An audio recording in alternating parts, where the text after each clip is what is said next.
皆さん、こんにちは。藤井です。最近どうですか？私は最近外に出る機会が増えました。暖かくなってきたのでね、散歩に行ったりとかしています。一人で歩いていると、頭の中が整理できて、結構いいんですよね。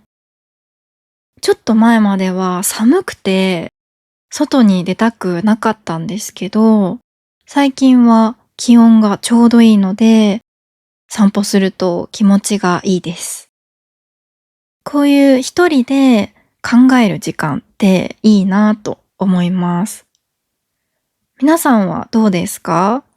友達と会ったり、仕事に行ったり、常に誰かとつながっていますか？もちろん社交的であることは素晴らしいことですが、疲れてしまうこともありますよね。そんな時は、一人で自分を見つめ直す時間を作ってもいいかもしれません。今日は一人で過ごすことについてお話ししていこうと思います。皆さんは一人で過ごす時間は好きですか？一人だと寂しいと感じる人もいるかもしれませんし、誰とも会わずに一人でいたいと思う人もいるかもしれませんね。一人の時間をどう過ごすかで、人生の満足度は大きく変わると私は思います。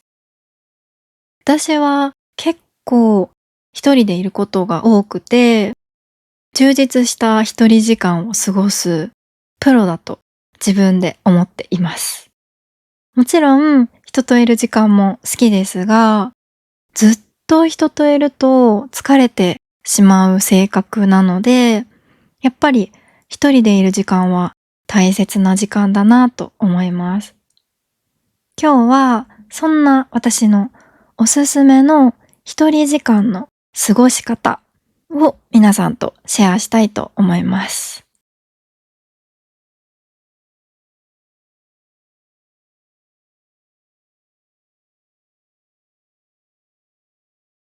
一つ目、読書です。本を読むことですね。そんなの知ってるよって感じだと思うんですけど、読書って本当にいいんですよ。私は集中するのが苦手なんですけど、読書は集中できるんですよね。たまに途中でやめちゃうこともあるんですけどね。なんか映画とかだと見ながら携帯をいじっちゃったりしちゃうんですよ。それで結局映画見てないみたいなことが起こるんですけど、本は読みながら携帯いじれないじゃないですか。だから集中できます。私は寝る前に読書をすることが多いんですが、昼間に読むことももちろんあります。特に雨の日に家の中で本を読むのは結構好きですね。お気に入りの場所はベッドの上。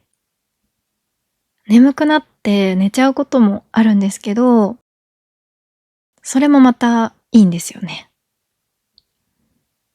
あとはカフェに本を持って行って読むこともあります。今の時期はテラス席とかで本を読むのが好きです。過ごしやすい気温なので、すごく気持ちいいんですよ。でも東京はどこに行ってもカフェが混んでいて座れないことが多いので、最近困ってます。スタバスターバックスなんて絶対満席なんですよ。満席っていうのは、席が全部埋まっていて、座れるところがないってことです。はい、ここで私のおすすめの本をいくつか紹介させてください。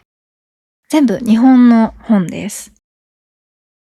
まず、これ。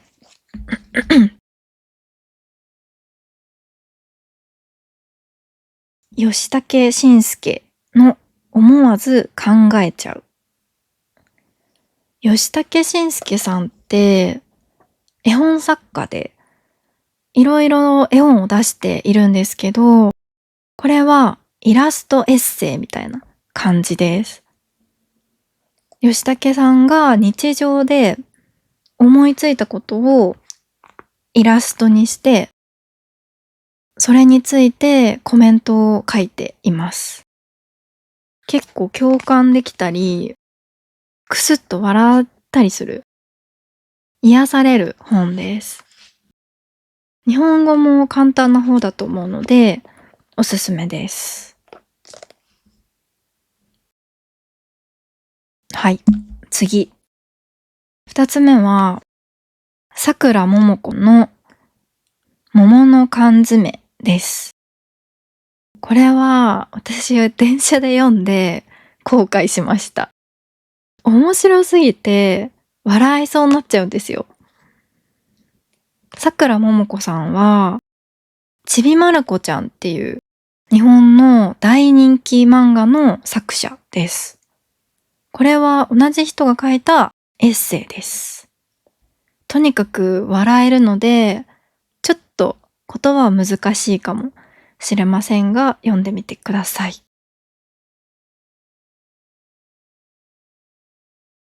あと最後。道尾修介のひまわりの咲かない夏です。これはちょっと読むのが大変かもしれませんが、小説です。ミステリーなんだけど、ミステリー好きの人が読んだら、これはミステリーじゃないって言うかもしれない。そんな本です。ぜひ。一人時間の過ごし方。二つ目は、料理です。料理はやってる人が多いと思いますが、義務みたいな感じでしている人も多いんじゃないかなと思います。忙しい毎日の中では、なるべく手間のかからない簡単な料理を作ろうと思うかもしれません。そんな感じで義務みたいに料理をするのではなく、楽しんで料理をするっていうのがおすすめです。普段なら作らないような手間のかかる料理を作ってみてください。自分のためでもいいし、誰かのために作るのでもいいです。お気に入りの音楽とか流しながら、ワインとか好きなお茶とか飲みながら料理をするのも楽しいですよ。今は携帯でレシピを見ることができるサービスがいろいろありますよね。YouTube とかでもレシピを上げている人がたくさんいるので、そういうのを見るのもいいかもしれません。私は個人的にこういう楽しみとして料理をする場合は、紙のレシピを見るのが好きです。なんとなくそっちの方がテンションが上がるんですよね。家にお母さんが昔買ったレシピ本がたくさんあるので、その中から作りたいなと思ったものを作ってみたりしています。料理はコロナの時期にすっごいハマって、たくさん作っていました。コロナウイルスが流行った時がありましたよね。2020年とかですかね。その時は日本もすごく影響を受けて、この期間は家の中にいてください。外に出ないでください。と言われた時期がありました。その時、私は大学生だったんですが、バイトも学校もなくなったので、本当にやることがありませんでした。それで、何しようかなって思った時に、料理とかしてみようかなってなりました。それまでは包丁も人生で3回ぐらいしか持ったことないんじゃないかなって感じだったんですけど、今は家族5人分の夕飯を作ったりすることもあります。3つ目は勉強です。例えば、言語学習もすごくいい一人時間の使い方ですよね。新しい言葉を勉強すると、世界がぐっと広がります。やっぱり、今まで話せなかったような人とコミュニケーションが取れるようになるっていうのもありますし、その国の映画や音楽を楽しむことができたり、海外の情報を得られたりとかしますよね。旅行に行った時も、その国の言葉を知っていたら、より楽しむことができると思います。第二言語、第三言語を学ぶことは、脳にもいい影響があって、脳を健康に保つ効果があるみたいですよ。あとは言葉だけじゃなくて、その国の文化を知ることも新たに気づくことがあって、自分の考え方も影響を受けますよね。日本語ではいろいろな考え方を知って、より広く世界が見えるようになることを視野が広がると言います。外国語を学ぶことで視野を広げることができますね。言語学習以外にも勉強っていろいろありますよね。私の友達は世界遺産検定っていう検定試験を受けていました。世界遺産ってあるじゃないですか。フランスのモン・サン・ミシェルとか、ペルーのマチュピチュとか、そういう世界遺産の歴史とかを学ぶ試験みたいなんですけど、面白そうだなと思いました。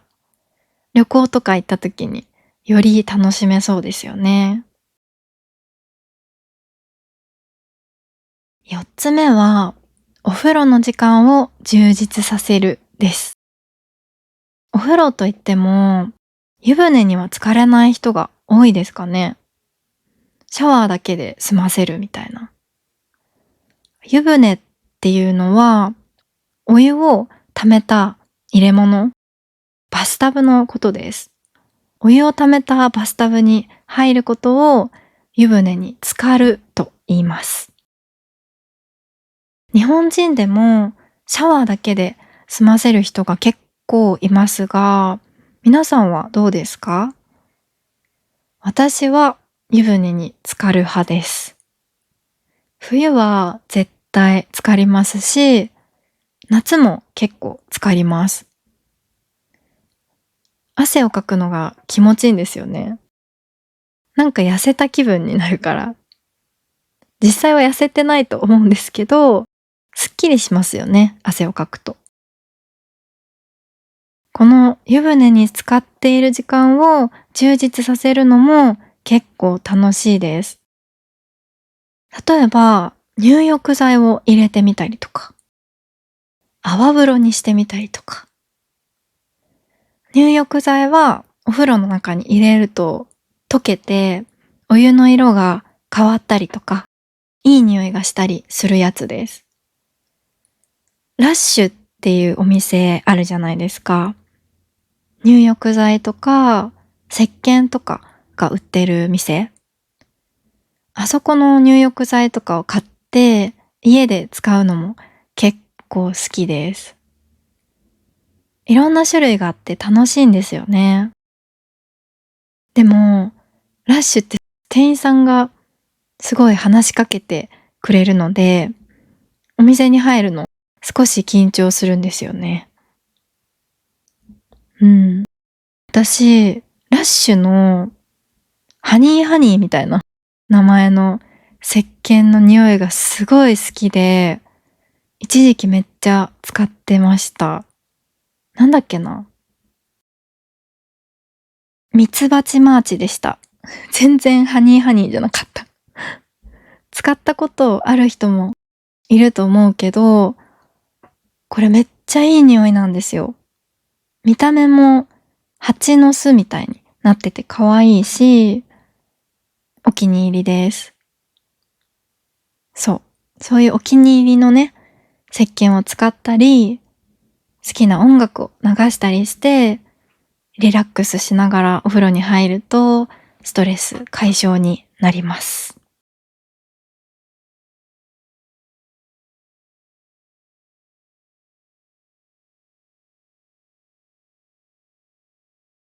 はい。今日は、一人時間の過ごし方についてお話ししました。